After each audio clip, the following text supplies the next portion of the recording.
it's all based on being a student in the fire service. It's going to be a little bit different tonight. I'm not doing a screen share. I developed I have several PowerPoints and everything developed, but I'm just getting tired of watching a screen. So we're going to hopefully do a little more dialogue, a little more talk and education. I'm going to, I've basically got my PowerPoints kind of penciled in here. We're going to fill them out as we go. So the old flip chart, I love the old flip chart. If you ever come to one of my workshops, we'll be doing a lot of flip chart data entry and discovery. So for those that follow me or want to follow or do whatever, so aggressivefirefighter.com on Facebook and on Instagram. FireX Talk is where the major brand focus is. That's the overarching company. 20-minute talks on fire, free on YouTube. And originally we're still after 500 20-minute talks. I think we're at 80, and it's a pretty broad spectrum of getting that. I teach the Randy Carpenter Memorial Firefighter Search, Survival, and Rescue and RIT School. And that's where I really started looking at developing training programs. I've trained the cadets for our department for 20 years. I've been involved in several academies. I train firefighters all over the nation on various aspects of training, predominantly firefighter safety and survival, but can't get to safety and survival if you don't throw ladders, pull hose, understand basic fire operations. So on Facebook, the page is Firefighter Search, Survival, and Rescue School, and you can look that up. And we have schools pretty much every other month, usually before pandemic, but now we're looking at the LIFT conference in March is our first for 2021. And Fairbanks, Alaska is May, I do believe. We're gearing up for that. And so we're going to be doing those schools, 3 days of very intense educational content. So today, what we're going to do is, today's webinar is primarily about training program development. And I checked with Jordan. This should be flipped so that everybody is reading it the way that it should be on there. If that's not the case, somebody holler out and we'll work on getting the screen flipped on there. But training program development. And what we have found in dealing with training companies, training officers, so private training companies, it seems weird, but it wasn't more than 5 years ago before when it was a rarity. Maybe you had Fire Nuggets and some other, but you didn't have a lot of private firefighter training companies out there. And now it's sweeping the nation. It seems like there's another fire training group popping up all over the place. The Fools was created because there was no training outside the training division. So firefighter training or training program development is not necessarily talking specifically about training program development for your fire department, but a lot of the tools, techniques, and things that we're going to talk about can definitely be used in your training programs. I think of different organizations where they get Tuesday night for 2 hours, and how do they maximize the amount of content that they can provide in that training window.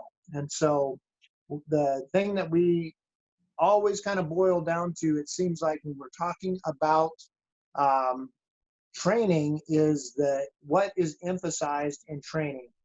One of the complaints that often happens in the private training groups when people come from their different organizations and they come to, let's say, the firefighter survival school, they realize quickly that they're going to have to ramp up their game very fast.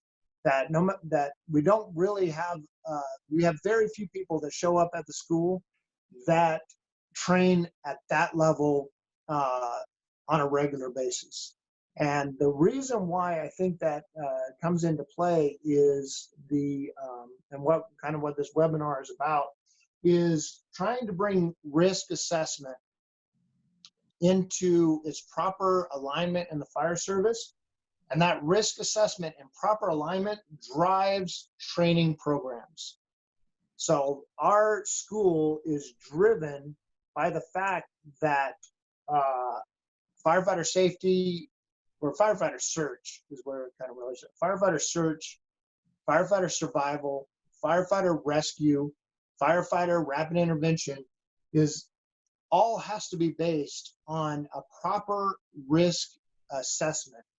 And if you don't have that proper risk assessment, what is going to occur is you are going to severely limit the competency in which firefighters are going to move on their day-to-day basis. A firefighter that has suffered a significant loss or significant call or significant issue on scene, hopefully internalizes that experience and learns from it. And when you realize the risk that is out there, the reality of the risk that is out there, it begins to align a risk assessment that is not based so much on what I would call the perversion of risk assessment and or risk analysis, and it relies more heavily on a firm concept of the consequences associated with a failed risk assessment on what is going on. So what we're going to do is we're going to talk first about risk, and then we're going to talk about training program development. And if you have questions, if I say something, this is not your fire department training stinks, and if you do it a better way, things get better. That is not what this is about.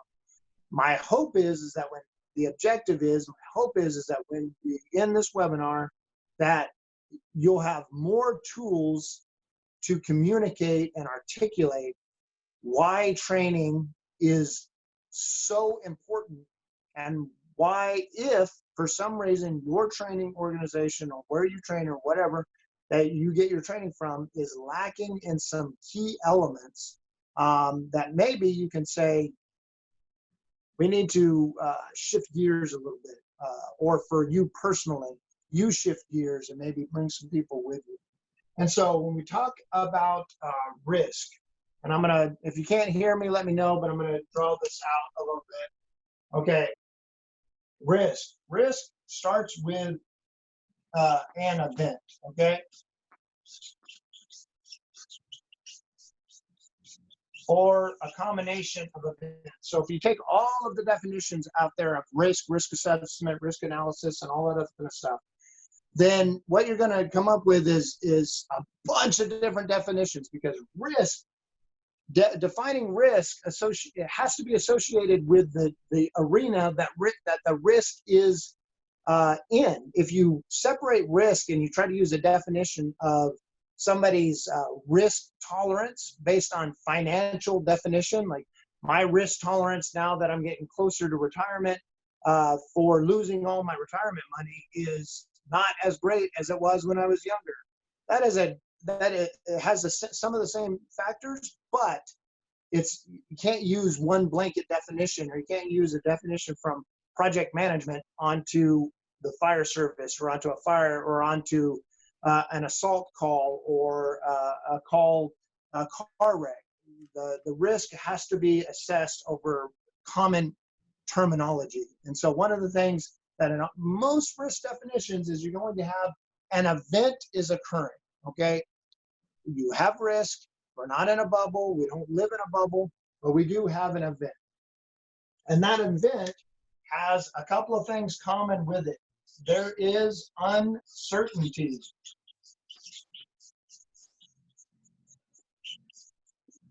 All right, so we have an event. So risk is the ability to have an event. That event has uncertainty. Oftentimes I've seen in the fire service is that we forget that risk assessment always has a common thing of uncertainty. Okay, we don't absolutely know exactly what is going to occur. Yet we can have some themes, we can have some standards, we can have all of those things, but a certain amount uncertainty has to be present in a given event in order for there to be risk. All right, and a lot of times the unknown unknowns are those things, the black swan, the red slice, whatever you want to call it. Those things pop up in ways that we were not expecting. And so for risk, we have events, we have uncertainty, and that uncertainty is in kind of congruence. It's happening at the same time while an action is being taken. And I'm going to get out of the hemisphere or get out of the stratosphere and get down to nuts and bolts, but we have to have some common defined terminology. So we have an overarching event, fire in a building, let's say something exciting. A fire in a building, that's an event. In that fire in the building, there is many uncertain things. And we've got to begin to assess all of that, the knowns and the unknowns. And so we are taking action, and there's action or there's occurrence that is happening. And so this event is happening. There's a known uncertainty, so you can't. If there is certainty, there should be almost no risk, because as we have certain actions, if we know that the floor in front of us is there, it's certain that it's there, then taking a step onto a known platform that's certain to hold, there's very little, almost no imperceptible risk. And so we have an action or an occurrence that involves uncertainty, and it has an overarching event. Okay? And all of this must have, how do we define risk? It must have an effect or effects, okay, on outcome or outcomes. Okay? And when you're dealing with people that are perverting risk assessment, what I see, and I have done what I've done. I say, when I pervert risk assessment, I usually take one of these elements out of play. Okay, so what I do is I say, well, we can't do, when I've done it, it's like, we can't do X because Y is always present. And that's going to create outcome Z. Well, if I say that, then what I've done is I've been I have limited uncertainty in there, and the risk is not present. And so when you're developing a training program, I just want to say for you, so like we develop scenarios in the firefighter school. At the Worst Fire Conference, we develop scenarios for the Worst Fire Conference. When I'm teaching a class at just any local provider or in my own fire department, when I'm developing a training program, if I don't clearly understand what risk that we are trying to mitigate, or what the event is given, what level of uncertainty is in that event, and our actions or an occurrence within the event, how does that affect the outcome? And when we think about those things, and you are trying to develop a training program, one of the things that you are looking for is to try to answer all of these questions. So if we think about the fire in the building, we're on an engine company. That engine company arrives on scene. What do we want that engine company, if we're doing a training program, what do we want that engine company to do, all right, in this idea of risk assessment, in order to prevent in order to make this risk, all right, come out with a positive outcome. All right, the positive outcome would be the fire goes out. Let's say, just make it super simple. They stretch lines, they attack the fire, and they put it out. That is a great example of the risk is that the fire is inside the house, the fire is building, and it's going to cause property damage. We have some uncertainty about time, about growth, about contents, about all of these other factors in the uncertainty realm. But if we know that these are uncertainties, so we have uncertainty 1, uncertainty 2, uncertainty 3, we have those, okay, what action or occurrence is going to go on where we are dealing with the overall effect or the outcome that is going to produce. And training programs that understand these factors are going to be better. They're going to make better training programs because you are clearly understanding what you are trying to develop. So I'm going to chart this out a little bit right here. And so we have risk, let's say. So we have, this is going to be a little hot, crazy matrix here for a second. Okay. And so what we have is, I'm not going to spell it out, but we have probability. The probability of an action or occurrence happening in an uncertain event and its effective, its effects on the outcome. The probability scale is over top of the magnitude of the consequence. All right, the magnitude of the consequence. So as things are, let's say, so we have 0 to 10. Okay, 0 to 10. All right.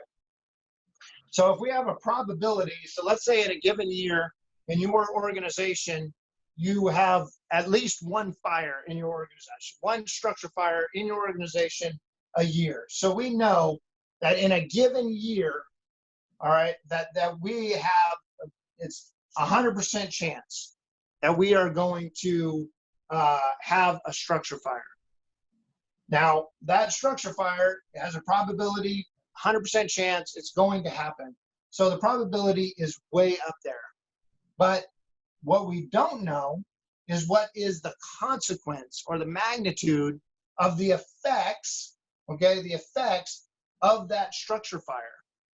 And we have to figure out, based on that, what we are really willing to tolerate within a given set of circumstances, what risk we're willing to accept to have a given tolerance of outcome. And that magnitude is, let's say, 10. And a family dies, okay, because of the structure fire. And so then we chart this out, and we end up with this huge, high probability, high magnitude thing that is way out here, okay? It's like, holy moly, that it's gonna happen, and man, when it happens, it is completely huge negative outcome. An entire family has died, and their house burned down, and their neighbor's house burned down. Huge magnitude of problems. The challenge is trying to figure out in this scale where we as an organization or organizations are willing to tolerate consequences of this action, okay? And so if we say that in this huge problematic probability and magnitude of consequence, that this super bad deal is happening, but we only allow ourselves to risk, let's say, let's go with my first note here. Let's say a line of duty death. Okay, as we're fighting this fire, we have a potential for line of duty death. So the potential of a line of duty death in any given fire department in the United States is 1/100th of a percent. Okay, so it is very, very low. Okay, on the probability scale, very, very low. But its magnitude is what? Is it worse than a family dying in a fire? Or is it more than? Is the consequence of the negative consequence of that more than the family that is dying? Okay, if the line of duty death, although very low probability, is lower than or is higher than the magnitude, it is like plus 12. Okay, it is super bad. Can't do it. Then what's going to happen is that this risk here doesn't add up. It's even though we know that there's going to be a fire and that a family is going to be inside and going to need to be rescued, if we go out and say, even though there's just such a low percentage of chance of a line of duty death, that line of duty death, that assessment, that we assess that risk, that our consequence tolerance is so plus 120 or whatever, so far out there, all right, that we're not going to risk it. We're not going to risk this response to this fire. We're not going to do it. This is too great. One of the things, and what I call kind of the perversion of the risk assessment is that this magnitude is great. It is terrible. Line of duty death is terrible. But the probability of it happening, which is already 1/100th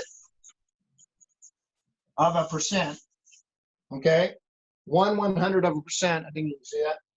Okay, it's so low that they said, you know what, scrap that.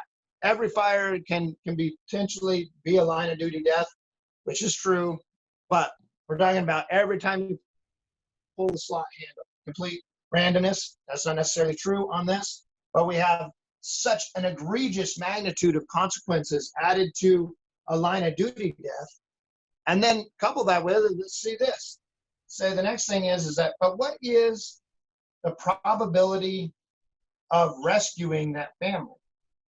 Okay, so we know we have a 100% probability of the fire happening.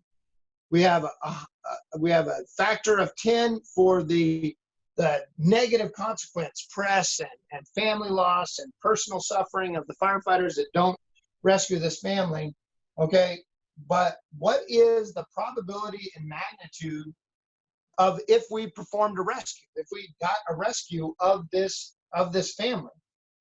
And you know what is it? Is the probability that we could go into this fire and rescue a family in an active fire with the type of organization that we have? Is it every fire we go on to, okay, every fire we go on to, we're going to rescue the family? Well, no, that's not appropriate. Okay, so it's not perfect. It's not factor 10, but so it's down a scale from the factor of 10. But what is the magnitude? Is the magnitude of rescuing, of saving a life, is that magnitude more than or less than the magnitude of losing a firefighter's life? You know, what is the magnitude? I'm not giving you the answer for you and your department because they're different. What I'm saying is that if you are going to throw out there that we're going to risk a lot to save a lot, but you are not able to articulate what the hell that means, okay?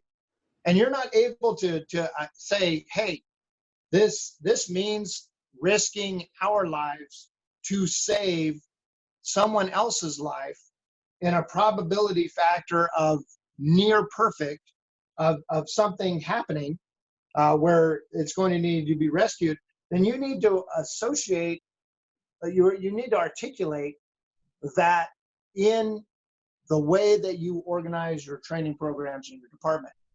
And here is where the perversion of risk assessment comes in. if you are not willing to risk, and I'm talking about, everybody's going to go, and we're going to cover that. The first thing somebody's going to say is that risk reward balance.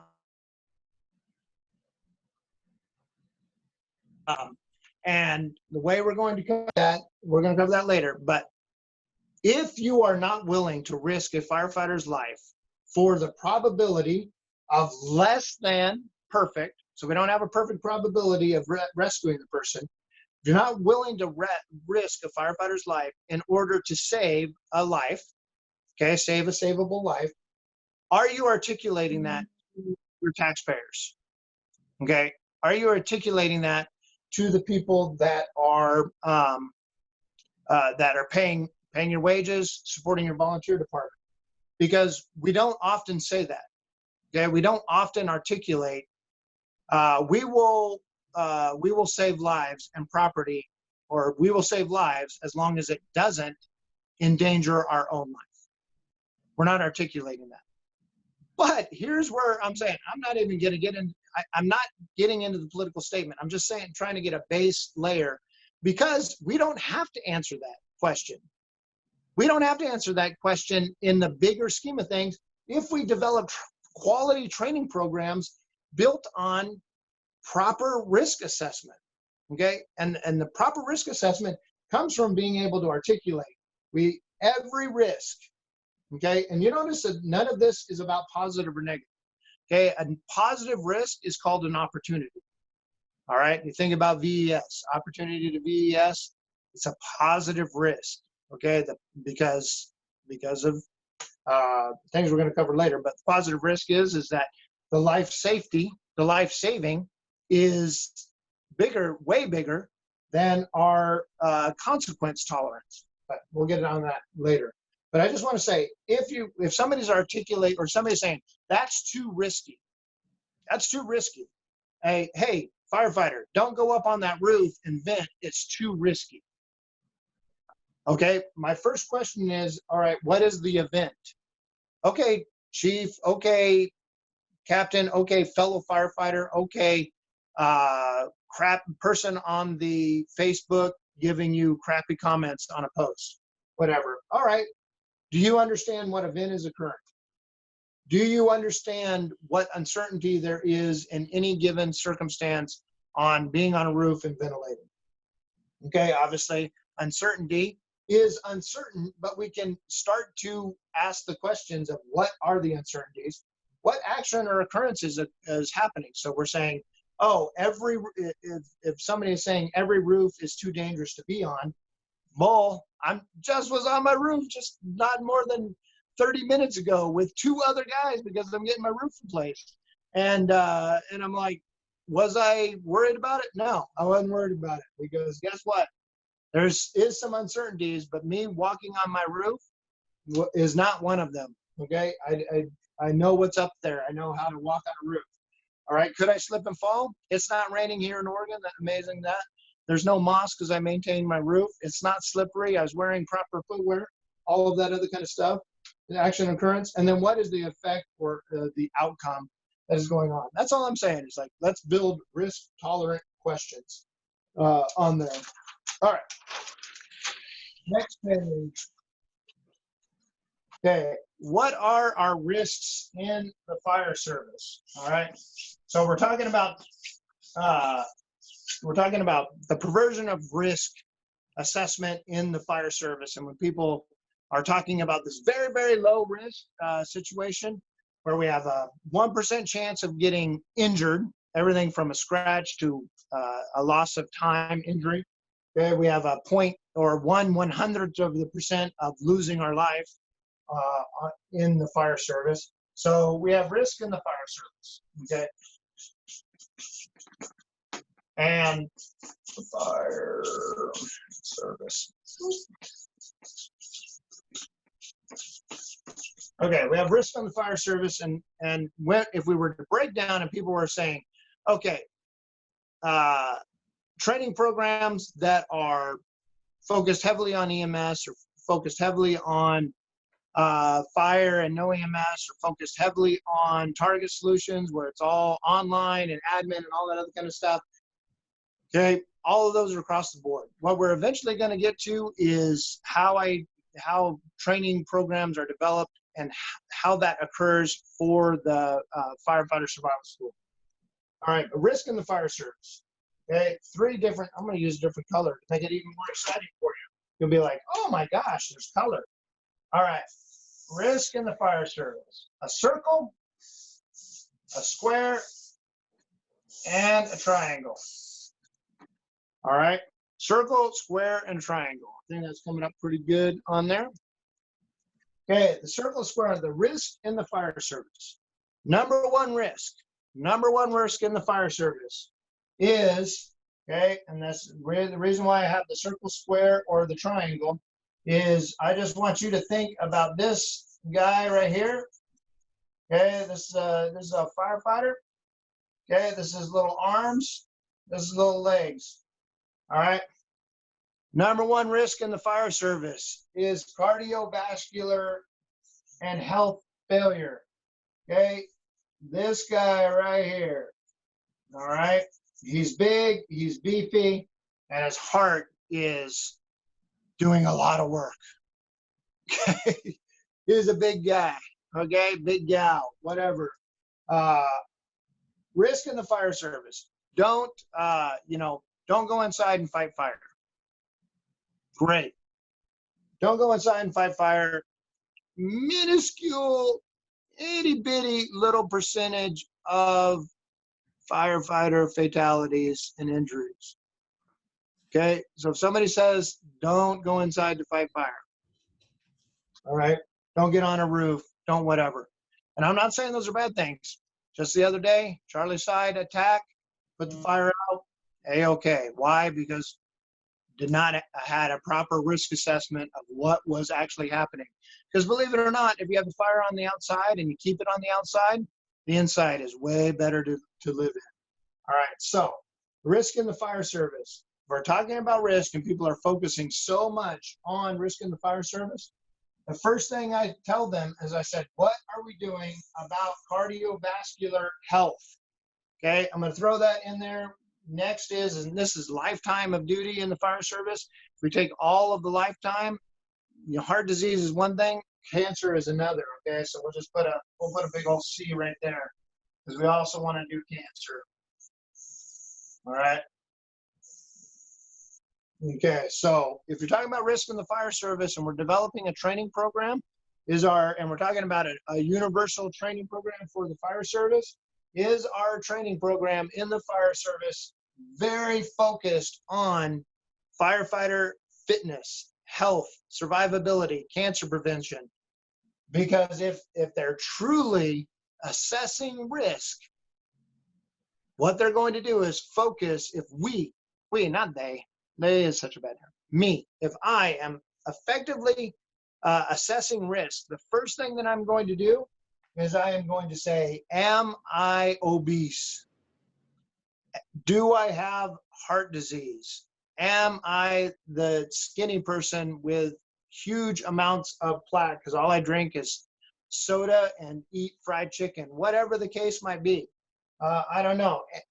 Are we investing? Because I tell you what, if the administrations that I have worked for in the time, if they say they are concerned about line of duty deaths and they have half their department in the 250 plus club, I say, I don't believe you because your actions don't support that.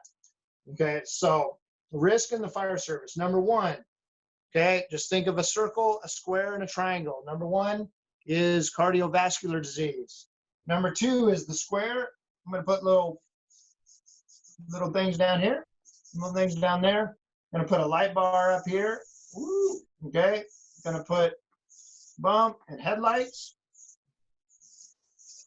A little grill right there. Bump, bump. Yeah, you guessed it. We're really worried about risk in the fire service. Does your training program focus on driver training? Okay. I know you guys got to be like, oh my God, I thought we were going to talk about firefighter safety and survival. All right. When we get to the meat, if you don't understand what true risk assessment is, and you're not investing a huge amount of time because, all right, don't hold me, that percentage police don't, burn my house down because these numbers are a little bit off. But if we're looking at line of duty deaths primarily, okay, we got the big old 50%, 50% of all line of duty deaths are because of cardiovascular disease. You put cancer for lifetime of duty deaths, oh my goodness, man, off the charts. Okay, the next one, we're going to go 30% right here. Okay, 30%. And if we're talking about financial loss for citizens, for taxpayers, breaking down fire engines, police cars especially, but fire engines, number one. Driving programs, boom. Number two, if we're talking about risk assessment and training and development, are you putting driver training and response at a high level? Because guess what? 30% of line of duty deaths, way higher percentage of that as far as injury and financial loss has to do with wrecking fire engines. Okay? Damaging fire engines, wrecking fire engines, not traveling safely from point A to point B, or going code 3 through a busy traffic on a stub toe.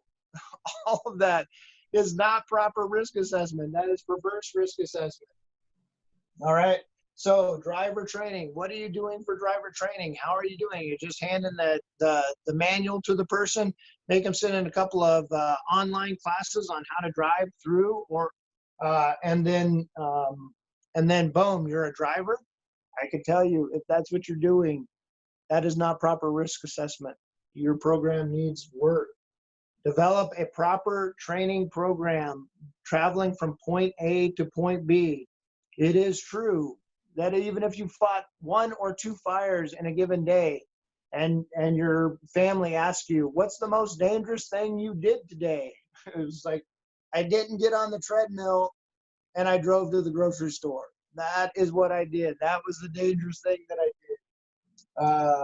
Okay, so proper risk assessment. The last thing, the fire triangle. It's a triangle. It's going to be the fire triangle. All right, we got, and this is really exaggerated numbers. We do not kill 20% of our people in fires, but I'm going to give it because of all the other stuff, the electrocutions and all that other kind of stuff. But the hazards of the job, okay, the job. Oh boy, the job. Okay, so 20%. Obviously, we're not going to be covering this, all right? Although just a little bit, we work out every morning when we're at Firefighter Search, Survival, and Rescue School. Okay, not going to cover this, all right?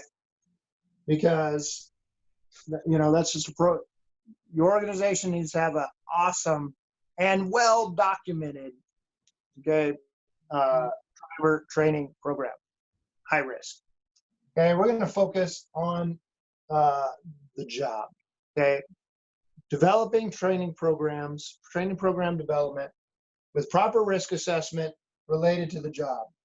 I'm going to break out the fire triangle a little bit more right here. Okay, and you can't see it. It's a triangle. It's got 3 sides. Okay, it's a triangle. For you truckies out there, okay, it looks like that. Okay, I ride the truck, so don't get offended. Okay, we have on one side we have the engine. On the other side we have the truck, and on the last side we have the rescue. Right? If you don't have a rescue, I understand that. Just put in there a rig assigned rapid intervention, the rig assigned for the safety of our downed firefighters. So if we're developing a fire ground training program, the easiest way to do that, to set it up, if I'm developing a school or a class or whatever, which of these 3 does that training program focus on? All right, does it focus on the engine? Does it focus on truck work? Regardless if you have an aerial or not, I'm talking about the work to be done, the job. okay? Or is it about rescue? You know, the support of firefighters that are actively fighting fire, rescue, and for the rescue of our citizens' trust. All right. So what we're going to do is we're going to start breaking out development of rescue training, because that's what I specialize in. Training, firefighter safety, survival, search, rescue, and rapid intervention. Okay, so we're going to write up rescue right here.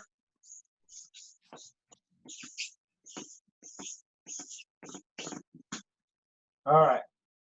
When we are talking about rescue, rapid intervention, rapid intervention teams, searching for downed firefighters, searching for downed citizens trapped into burning buildings. One thing that you will hear over and over again is risk versus reward.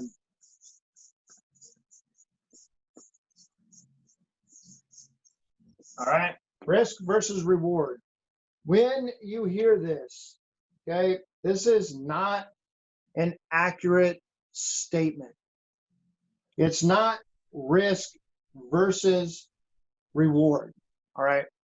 I'm going to try to explain it a little bit how that's not accurate. But I just want to say is that these things are not opposing forces. They're not opposing forces. They're actually collaborating forces. Okay, so it's not risk versus reward. That's not a proper way to look at what we have going on, because this is what we have going on. And like I said, it's you got to understand risk if you're going to start working on developing training programs. Okay, so what we have is not risk versus reward. What we have is risk, all right, acceptance. Okay, so you have risk acceptance. For those people out there, there's also terms like risk appetite. I don't like risk tolerance, but risk acceptance. What level of risk, of uncertainty, of events, of actions and occurrences, and the consequences of those actions and occurrences on certain effects? What risk acceptance over, I'm going to switch up to green. I'm going to make you guys so excited because we're using more colors. Okay, over consequence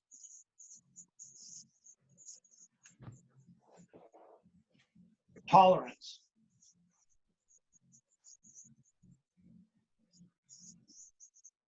All right. What level of risk are we able to accept based on what tolerance, what consequence tolerance we're willing to, or what consequence level we're willing to tolerate? All right. So let's look at it on the positive side of it. On the positive side of it. Okay. If we were to save somebody's life, okay, there was a recently event. A person was pulled out of a structure fire. All right. The structure fire was occurring. They made entry into the building, grabbed the person, and removed them. Okay. That person ended up dying, but they didn't die in the fire. Okay. So as they are removing the person, okay, the consequence tolerance, the consequence is to remove the person from the burning building. Okay. The person that did that accepted the risk that they went in, grabbed the person, and went out. I think they were inside like 10 seconds. But the organization in which that person worked for had a much lower risk acceptance.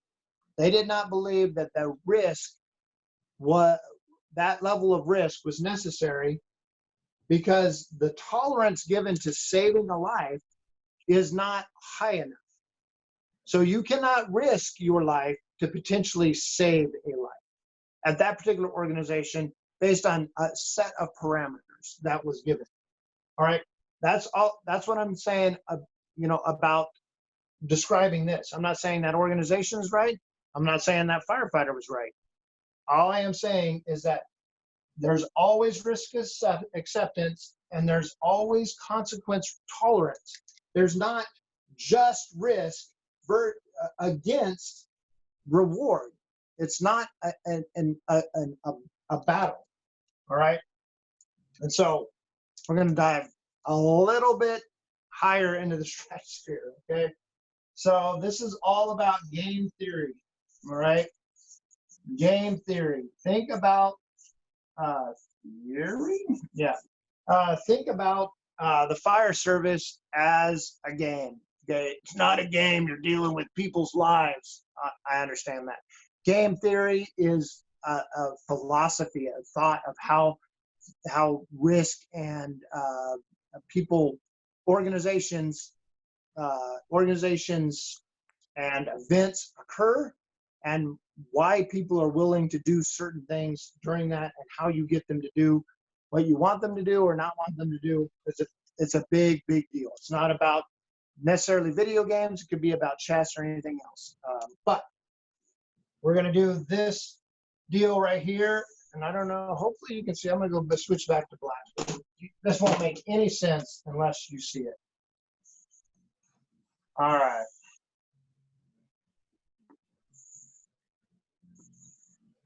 This is the box, okay? And then, so where I'm going to show you the misstep of risk versus reward and how it should be risk acceptance versus consequence. We have risk and we have reward. All right, so we're going to give high risk, okay, a plus. We're going to give low risk a minus. We're going to give high reward a plus, and we're going to give low reward a minus. All right. So just like any box, you have low risk. Okay. Well, it's going to be this way. We're going to have a high reward. Okay, that's a plus. Low risk, that's a minus. We're going to have high risk. That's a plus. Okay, we're going to have high reward. That's a plus. Okay, we're going to have low reward, low risk, and we're going to have high risk, low reward. Okay, game theory, this is the box. So what risk versus reward would want you to say is that what we want, okay, or what I should say is that if you are going to risk a lot to save a lot, that would be in this category right here. I'm risking a lot to save a lot. High risk, high reward. Okay, I'm risking a lot to save a lot. I'm not going to risk anything for no reward. Okay, that's that box. Reward, high reward, low risk, nobody ever talks about. Okay, and risk and reward, high risk for low reward. Okay, right there. One of the challenges first is, okay, game theory. One of the challenges first is that when we say we will risk a lot to save a lot, and it's plus plus, when it's positive positive, hold with me here. I know some of you are like, what in that is he talking about? This is going to make sense. This is going to make sense. Risk versus reward when you are risking, and why training is so important. If somebody asks you, why is training so important? Why is training your hot button? This is why. This is why. Okay? I'm willing to risk a lot to save a lot. High risk, high reward. Okay? That's what the preaching is. But here is the problem. Risk, this is a faulty game theory system. No game theorist would ever give a positive, a plus to high risk. They would give a negative to high risk. All right? Does that make sense? They would flip the script. A game theorist in the universal world of game theory would say, why would risk ever be positive? High risk is not positive. High risk is negative. Okay. So then you have to go, oh, you mean I have to completely reverse the script of risk? Oh, wait a minute. Wait a minute. So it's not high risk, high reward, say risk a lot to save a lot? But that's the preach. Not for training programs, it's not. Okay? That's not the preach. That's not what you want to say. If we flip the script, what we want is maximum reward for the least amount of risk. So if we say that the positive here, okay, that the positive here is no risk. All right, we flip the script. The positive is no risk. We still have the positive. We want high reward, okay, but we want no risk. And so all of a sudden we flip the script, okay? And so let's do that. Let's build the box, okay? But instead of doing that, let's say that that we're going to redraw this box, okay? Redraw this box, but we're going to draw it out properly, okay? That high risk is a negative, low risk is the positive, okay? And so what we have here is we have high reward, high risk is a positive and a negative, okay? Yes, the reward is high, but at a huge negative. It's a huge negative to risk your ass. Oh, sorry, risk your butt, okay? It's a huge negative to risk your butt. You lose, you don't get any more pay, you don't get any more sick leave, you don't get any more kisses from your kids or your spouse. You get nothing. You get a flag and a parade. Okay, so there's only negative. Somehow we have made it a positive. It's not. It's a negative. Negative. This is risk. Negative. High risk, high reward is a negative. Okay, high risk, no reward, double, or high risk, no reward, double negative. Does that make sense? Hell yes, it makes sense. Okay. High risk, no reward, double negative. Okay. Now we come down to here. What do we have? We have no risk, high reward. What? Wait a minute. We want to minimize risk and maximize reward. How the hell do we do that? Oh my gosh, training. That's how we do it. Training is how they do it. Why do we have training programs? To minimize risk so that we have an awesome ability to achieve maximum rewards. And then we have low risk, low reward. Okay, those are neutral. Okay, those cross each other out. Neutral, this crosses each other out. Okay, high risk, low reward. It's a zero factor. Zero factor, high risk, high reward is something that's just like, we don't want that. We don't want extreme risk for extreme rewards. We want low risk for high rewards. Well, how in the hell are we going to do that? Oh, I'm glad somebody asked that. It's called training programs. That's what it's called. Okay, so get out of we're going to get out of the hemisphere. Developing training programs for low risk, high reward behavior. Okay, this is where people were like, you mean we're not going to risk anything? No, that's not what we're going to do. What we're going to do is we're going to take risk.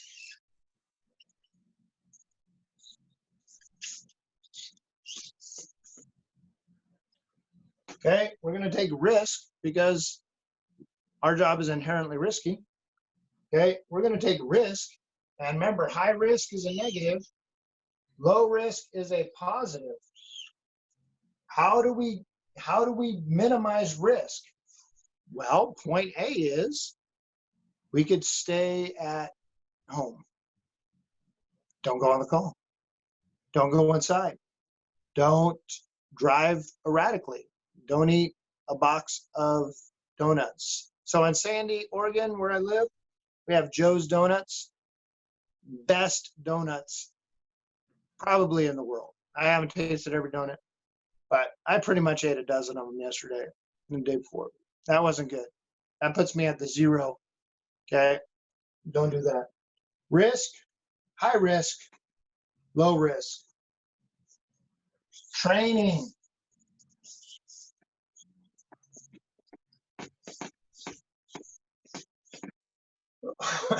Don't look at that spelling. Sorry, training. Okay, got another NI in there on that. Okay, developing training programs to reduce actual risk. When you are developing training programs to reduce actual risk, primo example, I don't know if your organizations allow vent, enter, search, and any other letters of the alphabet that you want to add into vent, enter, search. Okay, not going to get into that today. Okay, if you arrive on scene and the factors that exist, the risk, the event, the uncertainty, the action and occurrence, and the consequence all line up where you and your crew, however you run, the task at hand is to ladder a second-story window, enter the room, search the room, find the victim, and remove the victim, isolating and doing all of that other stuff, fire attack and all that. That's what you're tasked with. That is, and you have never done it before, ever, not in training. You've watched a YouTube video of it, you watched the Target Solutions, or online training. That's what you did. All right. What has occurred now is that there's a girl, there's a baby in there, there's a elderly person, whatever, in that room.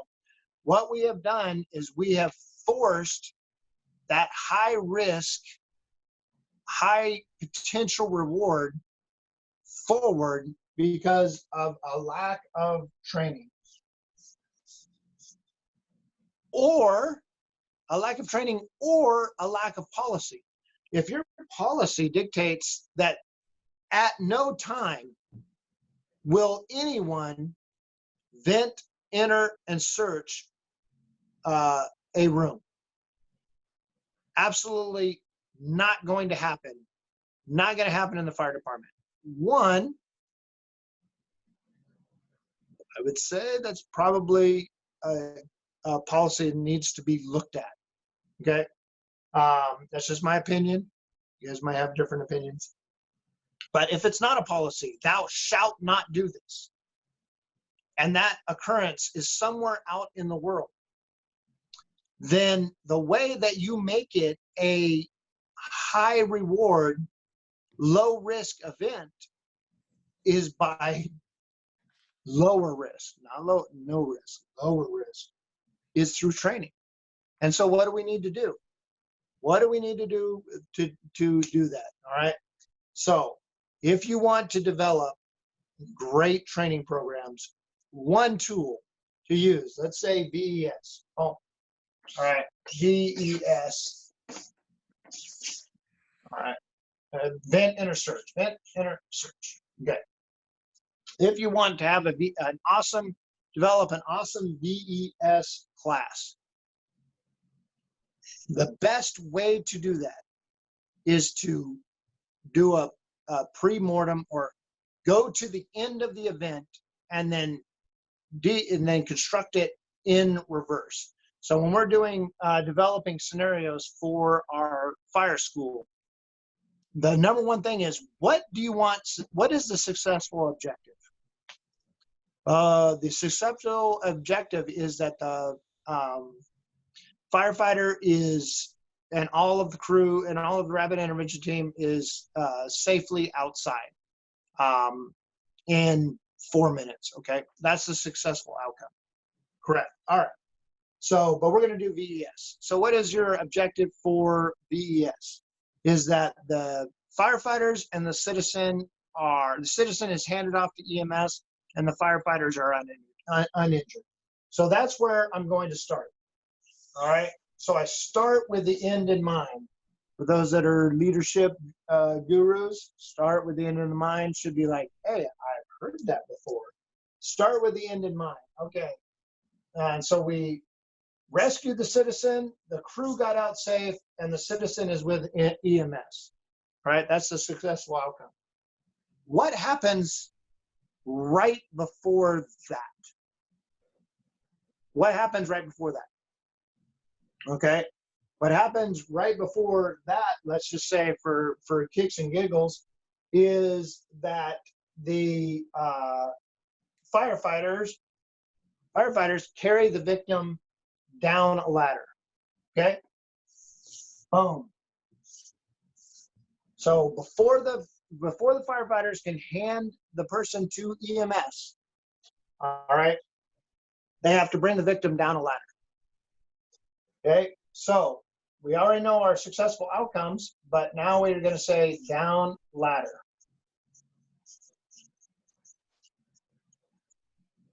Okay, carrying a victim down a ladder. Up, stop, whoop. Have you ever done it? Have you ever carried a victim down a ladder? All right, whether you have or whether you have not, it doesn't matter. If we look at this and we say, okay, here's our successful outcome. Citizen is on the ground, firefighters are on the ground and out of the building, safe, and handed off to EMS. Okay, and the thing right before that is victim down ladder. All right, we're developing a training program. Boom. Now we have to take a little side note, because guess what? Carrying a victim down a ladder is a training requirement. It's a training requirement to reach our successful outcome. In order to properly understand risk, high risk is a negative, we want to lower the risk. If it's higher risk that we have never done the VES procedure, all right, that's high risk. We've never carried a victim down a ladder before. Well, that's high risk. If you've never done something before, that's high risk. So, well, if we're going to get to here and we want to have high reward, low risk. I know it sounds weird that we're doing a plus for low risk, but we are. Victim down a ladder. All right, class, how do we carry a victim down a ladder? There's a bunch of different ways to do it. Okay, but what do we need to do? Okay, so we have a victim at the window, and so now let's break free from the VES, because now we're taking this little side window here. Boop, boop, boop. All right, so now we need to go, okay, we have a victim at the window, and we need to get the victim out the window and onto the firefighter who is waiting outside on the ladder. So we need to do victim window lift. Window lift. All right, that's a point. Okay, victim window lift. All right, so the victim is now up and out, or up on in the window, and is being transferred to the firefighter. All right, so what's next in that? Okay, we need the victim. Okay, victim down ladder. Victim down ladder. All right. Okay. So what happens right before we go victim down the ladder? Okay, we have to throw the ladder.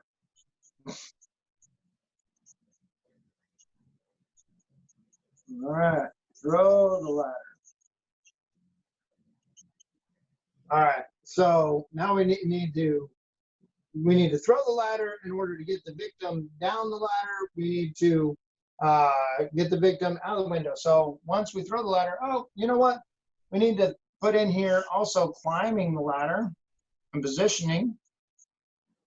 Climbing ladder. All right. For those that don't know, this right here, okay, should be a big one. Throw ladders, climb ladders, get on ladders, position ladders, transfer on and off ladders. This right here, we could break out even again. Okay, so victim down the ladder. What happens right before we get the victim down the ladder? Well, now we have this side deal is that we had to get the victim out the window onto the ladder. So boom, now we have the window lift. Now we have the victim down the ladder. Now we have to throw the ladder. So this is all in this box right here. All that training, all in that box. All right. So what happens right before that? We got the victim down to the ladder. Okay, down the ladder. Boom. Right before that, we have had to move the victim to the window. Move victim.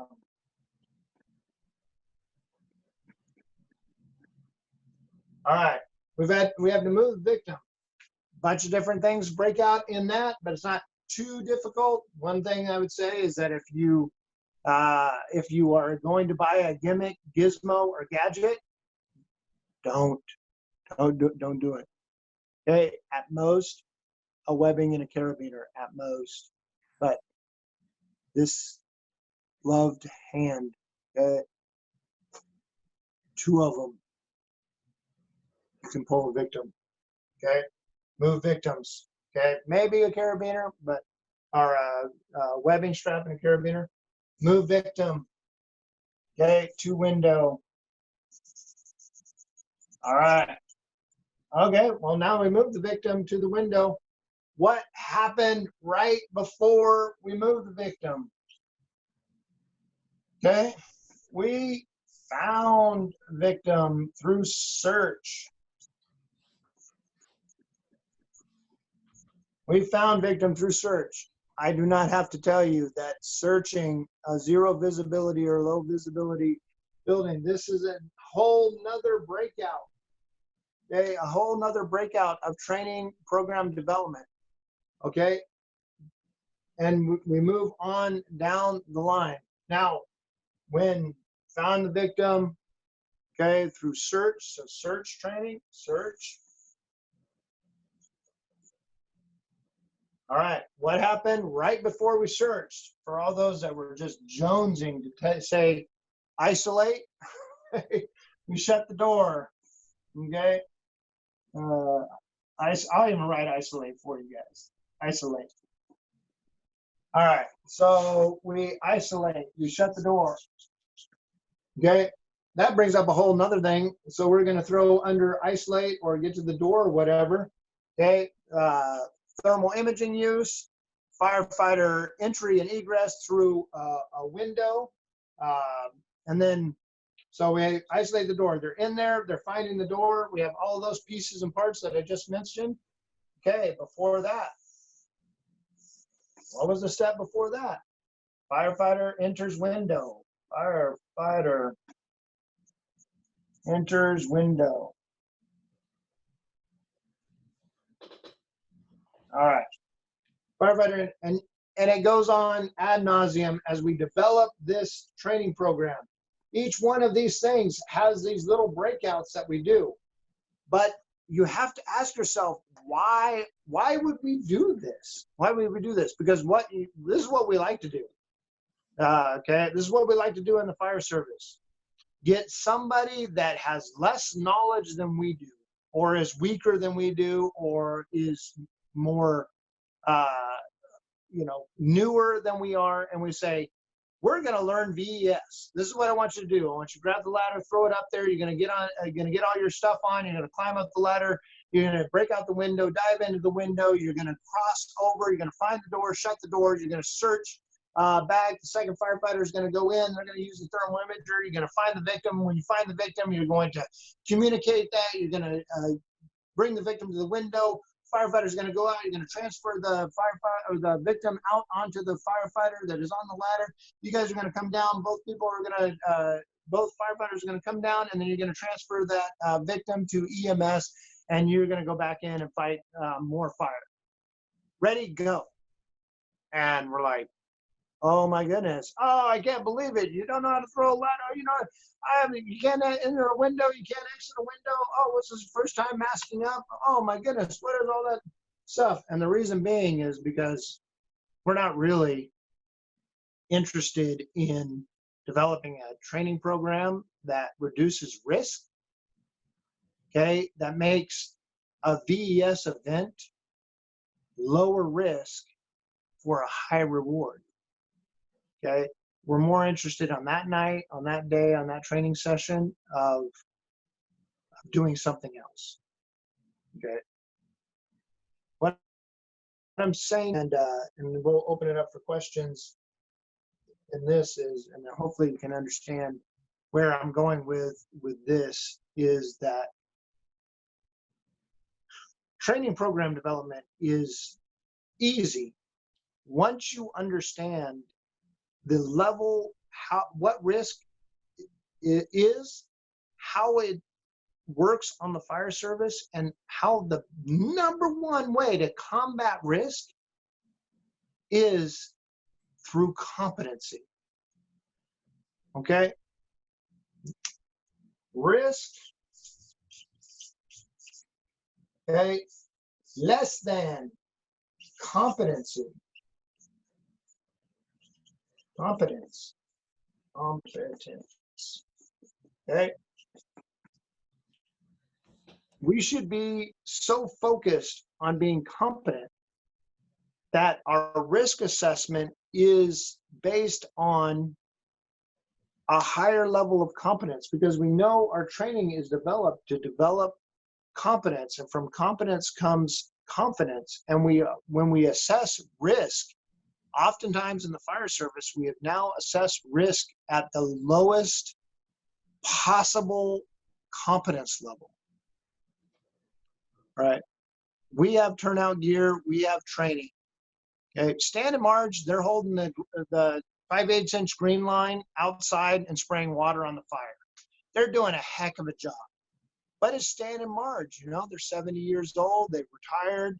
Stan worked a lot of years in the mining industry. Marge, stay-at-home mom, raised 3 kids. They're holding the green line. Okay, they got the 5/8 inch garden hose, and they probably even have a smooth bore on that sucker, putting it right onto the fire. They are max capacity for their competence level. Okay, we are firefighters that are trained at a high competency level, so our risk assessment is not based on the fact that we're Stan and Marge. Okay, our risk assessment and our risk acceptance and our consequence tolerance is so shifted that we have reduced the amount of risk because of the level of our competence, given that there's always going to be uncertainty in this event, because that is what risk is.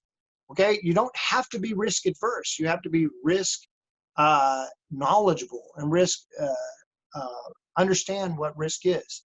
Now, if you go through the line of duty deaths, we are, and I don't know who said this, it wasn't me, but we are incredibly unoriginal in how we die. Line of duty death. Okay? We eat too much and we don't exercise enough, or we have some pre-existing heart condition that wipes us out.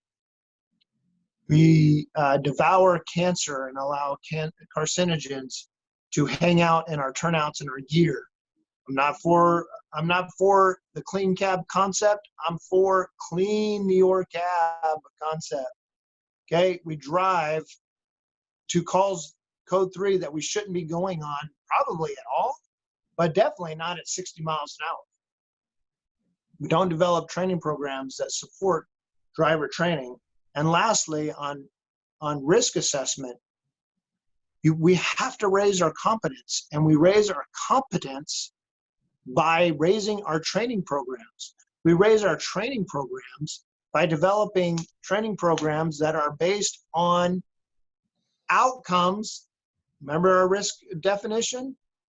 Outcomes. What outcomes are we willing to tolerate? So remember, it all comes down to risk. What is the effect on the outcome that we're willing to tolerate? All right. So that's just one factor of training development. The other factor, and just briefly touch on this, and then we'll close out for the night, is training intensity. It's okay to bring up your training intensity level. It's okay to ask for all-out effort, right? Quote Mark von Oppen. It's okay. But there's got to be reasonability to it. If you're telling somebody to that they failed on a search because you hid the baby in the microwave and you just trashed two firefighters, their knees and their psyche, and threw firecrackers at them and all that other kind of stuff, and you hid the baby in the microwave, you're an idiot. All right? That's not training. Those are training scars. Yeah, developing those training scars, exactly. And so training intensity is not training scars. Training intensity is bringing the level up so that people do have. Our job is not this, we don't understand it anymore. Everyone has video footage of it. Everyone understands the thermal barriers that we wear. Everybody understands the thermal dynamics that we go in. Those are not questions anymore. So we should be able to accurately reproduce the effects of those without killing firefighters. Okay, people are like, oh, curse 1403. Okay, 1403 is based on people doing incredibly stupid things and killing firefighters. All that 1403 says is like, hey, let's agree that we're not going to kill firefighters in fire training. Well, okay, here's my imitation of the people that hate 1403.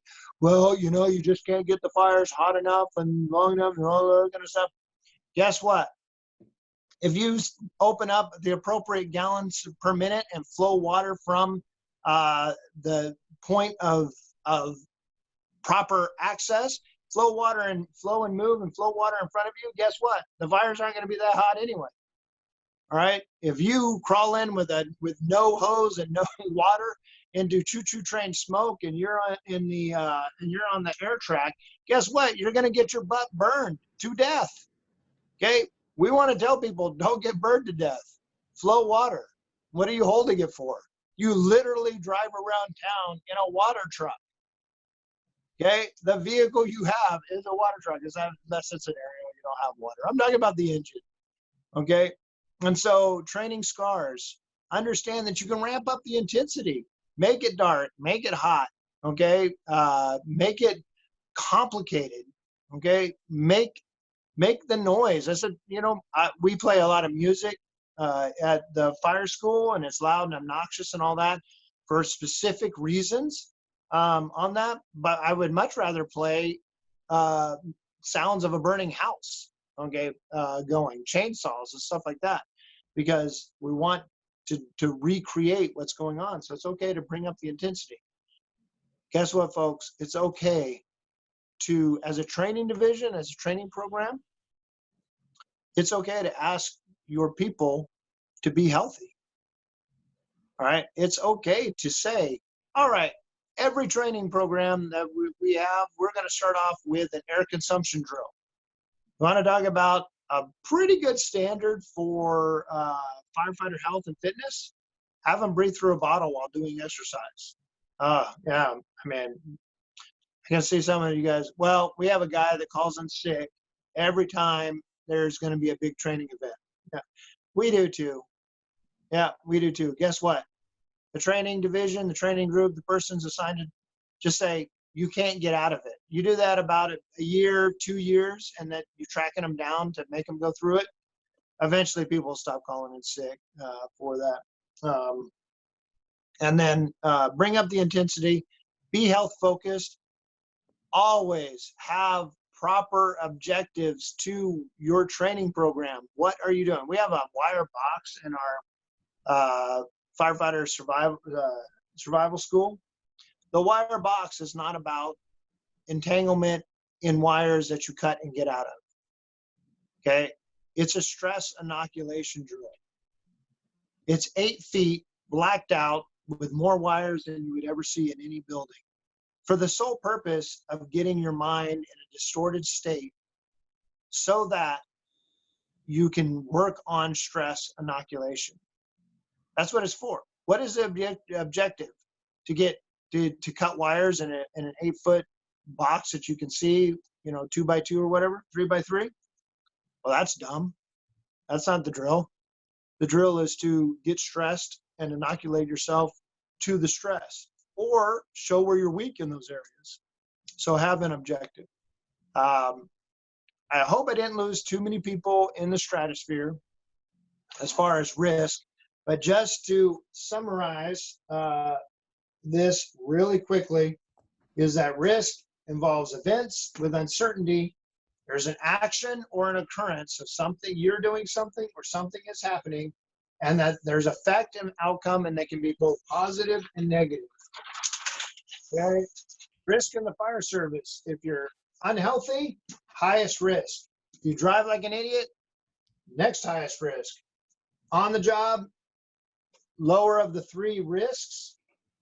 Focus your training on engine, truck, and rescue. If you're focusing on developing a rescue mindset or a rescue drill, you have to realize that as we were developing, as I was focused on rescue, getting to VES, all right, we had to understand that there's a level of risk acceptance, and there's a level of consequence tolerance, and that often we need to reverse the script. High risk is negative. We don't want high risk. We want it to be low risk. Well, why is it low risk? Because we're bad. We're awesome. We're awesome at doing the job. Well, why are we awesome at doing the job? Well, because often we're cocky and Dunning-Kruger effect. We think we're way better than we actually are.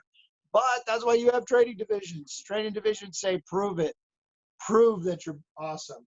So reverse that script, okay? And then finally, breaking down a drill. Whoa, hey, we got some. Dean is sharing his screen. Hey, Dean, might want to turn that off there, bud. Hey, let's look. Oh boy, I don't. And those are are those all pictures? Holy moly! Hey, buddy, you need to clean up your desktop. Dean, that's not healthy. That's not healthy desktop. Make a couple of big file folders and put some of that stuff in there. My OCD is acting up. And then finally, just in summary, you can still hear me, right? Yep. Okay. In summary, is just breaking down something as simple as VES and that pre-mortem. All right, breaking it down until you catch all of those things. This is actually a fun event. Guess what? You want to drill next time? Super easy. It's raining, it's snowing, it's icy, it's whatever. It's just like, hey guys, let's sit around the table and let's break down fire attack in a back bedroom. We're the engine company. We're going to stretch one hose to the back bedroom and put water on the fire. It was like, okay. So we have water. We're flowing 150 gallons a minute from our nozzle onto the fire, and it's going out. Awesome. What happened right before that? What happened right before that? What happened right before that? Okay, and break that down. That's a really good drill, because especially if you sit there and somebody comes up and says like, well, I got to get a jelly donut in the middle of it, you realize, hey, that's not what's going to happen today if we're going to do that. That's it. So anyway, I'm Michael Snodgrass. You can find me, you can email me at firextalk@gmail.com or aggressivefirefighter@gmail.com. I'm on Facebook, both FireX Talk at FireX Talk and at Aggressive Firefighter. You can follow me, Michael Snodgrass, on Facebook. I also have an m.snodster on Instagram. Only do that if you want to see a lot of pictures of my grandbabies. I love my grandsons and my dog. And my wife, but she doesn't like a picture taken, so Instagram doesn't quite work for that. Lift Conference, we're going to be there in March, teaching day 1 survival school. I think we're going to go up to Fairbanks and teach a class. If you want a class, a firefighter safety or a search, survival, rescue, and RIT school at your department, super easy. I need a 2-story building, ability to fill 300 plus bottles over 3 days. I need an engine, and it's $4,500 for $4,500 for 15.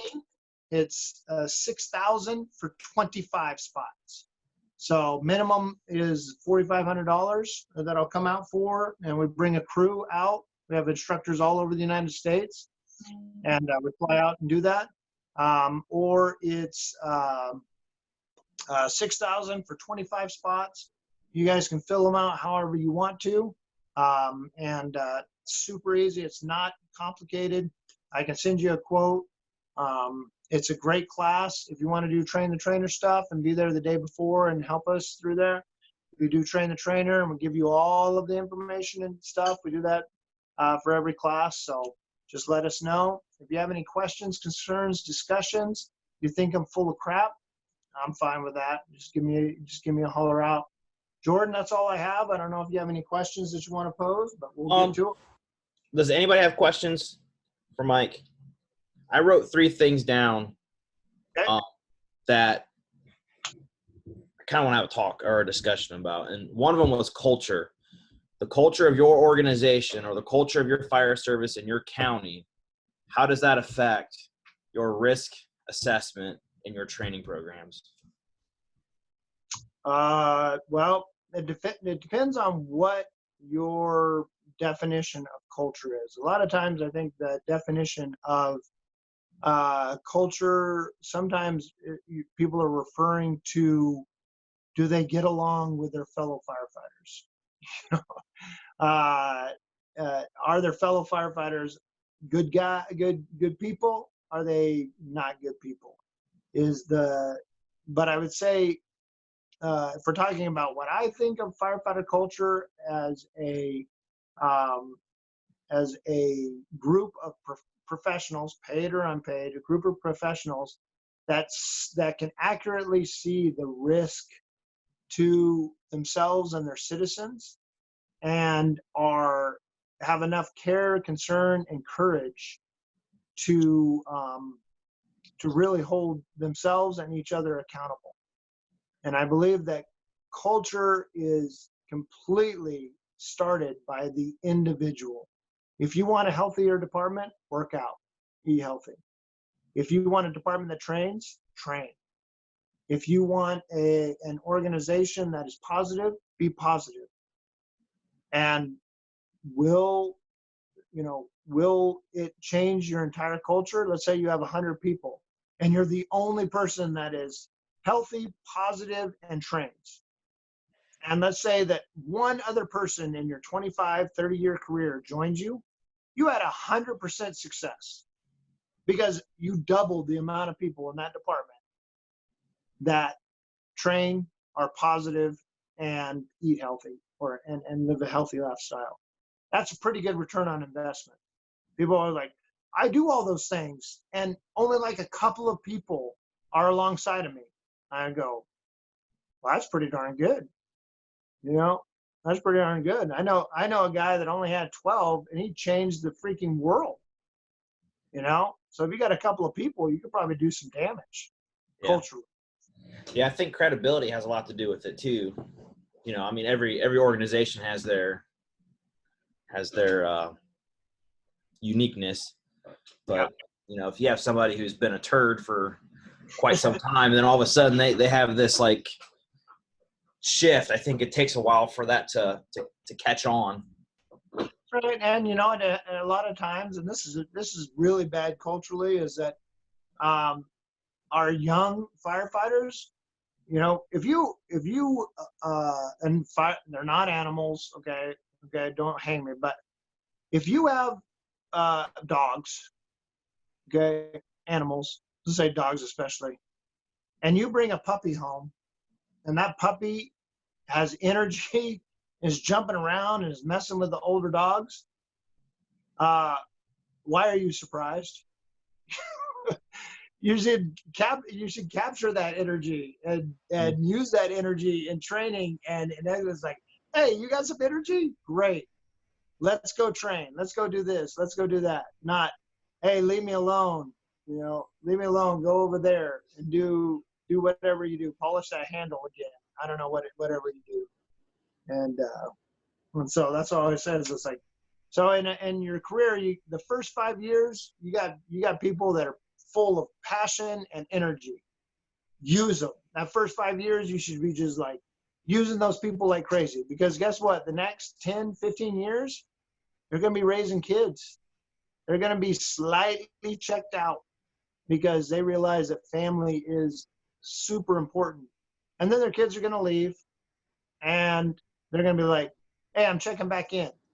And that's where that credibility is. Like, where were you the last 15 years? I was like, dude, I'm raising a family.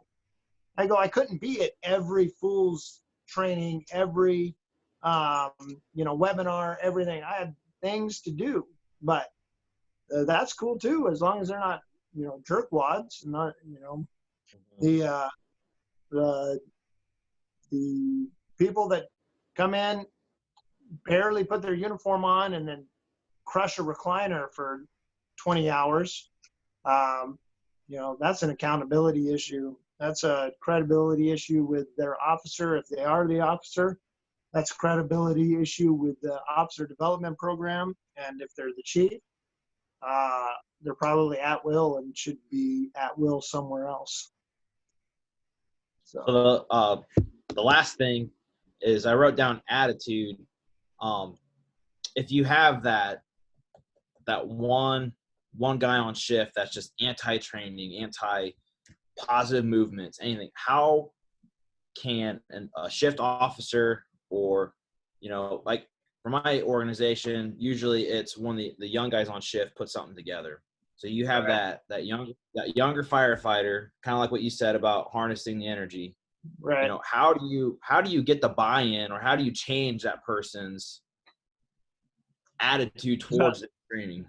So the person's not the company officer. Majority of the time, it's one of us putting it together. Right, but the person that's the problem is not the company officer. Correct. All right. So step one, okay, we have got to review and reorganize and retrain and redevelop fire officers that take the position and fear confrontation. Okay, not talking about negative confrontation, but I'm talking about any confrontation. They were like, oh, well, he's old, he's dead, make every excuse in the book. And actually, they're just afraid to do their job. And it's one of those things. I'm not a hard ass. I'm a company officer. I don't have those problems. But if I did, I would say, hey, we got to go train. This is just a bunch of bull. I'm like, yeah, it's a bunch of bull. It's a bunch of bull if you make it a bunch of bull, but we're going. Well, I'm going to do whatever you're going to do. That's fine, but we're going to go train. Well, I got a piss poor attitude for the rest of the shift. You had a piss poor attitude before the shift. So having company officers that are very well versed in developing quality teams and are not afraid to confrontation for the young firefighter and the company officer and all of that, and for the person that is just against training. It's not like we haven't all had those people in our lives, but the bigger issue is when you get a company officer that doesn't want to train. Mm-hmm. When you get a company officer that doesn't want to train, there's a lot of power in that company officer. And if you're the 2 people, 3 people, or whatever that work for that company officer, and they don't want to train, I mean, you almost have to go underground, man. You have to like, hey, man, he is not going to train. She is not going to train. All right. More often, what I'm hearing is like, they only want to train on EMS. They only want to train on something that's whatever it is. It's just, we need a broader spectrum of training. We want to pull hose, we want to do this, that, and the other thing. There's certain individuals that their company officer won't allow them to stretch hose off of their engine because it could possibly slow response. You know what? They're like, get on the internet, get on Facebook, say, does anybody have gated Y and a couple of sticks of hose and a nozzle, because we're just going to tap the hydrant that's closest to the fire station. Or, hey, we're going to get some hose and just practice stretching it dry, or whatever the case. You kind of have to go underground on some of that and just keep your attitude up. But the thing that I see in my fire service, in our fire service, is people are so afraid of confrontation that they'll allow just the most egregious level of piss poor performance and piss poor attitudes to be pervasive in the organization, all because nobody just says, hey, we're not doing that. If you think about read the journals where people get in trouble, when people do things and you read the description of what happened, you sit there and go like, where's the hero? Where is the heroic character of anyone in this process that says, we don't treat people like that? And I was just like, I don't know what happens to it. But I would say, attitude, make sure your house is in order. Okay. Clean your room, make your bed, go train. And then most of the times that stuff falls into place. So. Does anybody else have questions for Mike? Anything fire service related? Hey, Mike. Yeah. I got a quick question for you. We have a department of 107 guys, and we're seeing a lot of influx of those quote unquote puppies, as you referred to them. How do you get? Which I love. Everybody loves puppies.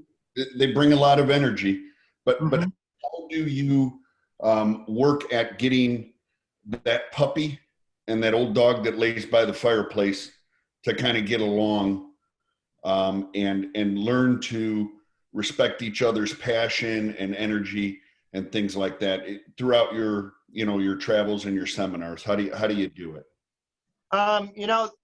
It really there's simple answers and they're very complex answers. And one of the things is that we always have to respect that not everybody, it always is like the extreme. We have the guy that is warming himself by the fire is the laziest, worst guy in the whole world. And the puppy that is the young recruit that is full of energy and a desire to learn and all that is the greatest dude in the world.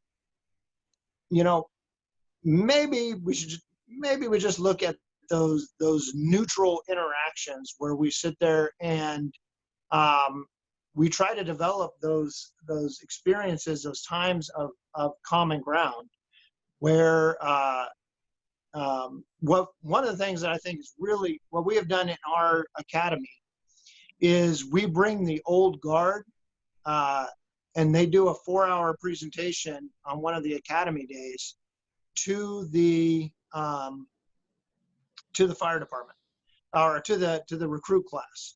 And they come up and say, hey, when I got hired, we got paid, $300 a week.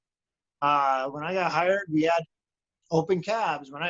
And tell the stories of the days of old. Yeah, we used to run around and got blown out of this building or that building or any of the other things. And then that began to really kind of change I saw it change where when they did come back into the organizations, that person or into the stations, the guy that is older, moves slower, more, detail oriented, or just in his own, a little quieter. They said they had it in their mind. I wonder what is that guy's story? Why, where has he been? What has he done? And maybe they're brave enough to ask, but maybe sometimes you have to sit at the table and just bring it up. Hey, this guy might like to hear, the story of when blank happened. And, maybe you can get the old guy to come out and share some knowledge and share some stuff, but maybe not. And those things are, that's kind of the social dynamic aspect of it. I would say the number one thing to fix all that is opportunities to train. Like, hey, we're going to train. I don't want to train. I don't care. We're going to train.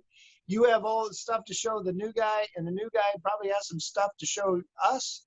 So let's train. And I see in the fire service that kind of the number one common ground is the training ground, where we can bring all of that. Now, we do have some training scars. We do have some things that happened on the training ground that shouldn't happen. But I like to say is that if we get the firefighters together out working on doing a project, things get better. But just to reiterate, my first point is that in the times that I've been brought in to discuss to deal with specific issues related to new guy, old guy stuff, it's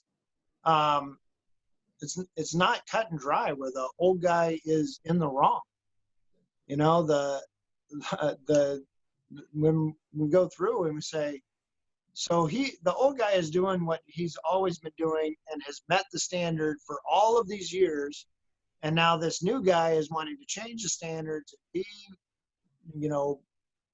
different, change things. Is that sometimes, and maybe not doing it in the right way, it's not always been cut and dry where the old sluggard is the problem. And the young guy is the guy that walks on water. Sometimes it's like, hey, let's fix this on the training ground. Let's just go out and spend more time together. And there's not one concrete answer, but what I do know is that sharing stories and spending time together on the training ground really, really works to help mitigate those things, and then developing authentic conversations and relationships. If you start blowing feathers up old guy's booty, he's gonna call you out pretty quick. Hey, hey Stan, you got a lot to offer. This young guy. Let's come on down and you show him how to pump the rig. And darn well that Stan is like the worst pump operator in the department. He's gonna say like, no, I don't think that's gonna play. But that's just my 2 cents on it. I'm 50 now, so I've never been accused of definitely I don't slow down. So the young pups are usually the ones passed out on the side of the training ground. But every once in a while they'll keep me in check. It's but anyway, that's my 2 cents on that. I appreciate that. Anything else from anyone? Mike, thanks for your time, man. I really appreciate it. I hope it's good. I hope we didn't go too far into the atmosphere on risk, but I think it's important when we're talking about training programs. Absolutely. So, for everybody in the chat group here, there's a Google document. Click on that link. It takes you to the course evals. I just need that for Ohio, for we have to have the course evaluations with each CE. Just fill out a couple of those for me. It'll be super easy to do. Any comments, questions, concerns, email Mike, get a hold of him. on Facebook and all those other contacts, or myself. This will be recorded, and it will be given to Schwartz Contracting for their project, and then I'll also post it on YouTube, and I'll tag you on that too, Mike. All right, awesome. Everyone have a good night. Again, thanks, brother. I appreciate you. Yeah, absolutely, man. Have a good night. Well, Yeah. actually, the sun's still up. I got to go do some house construction work, so it's probably a lot later there. So, Yeah. All right, all right, man. man. Take it easy. Yep, you too.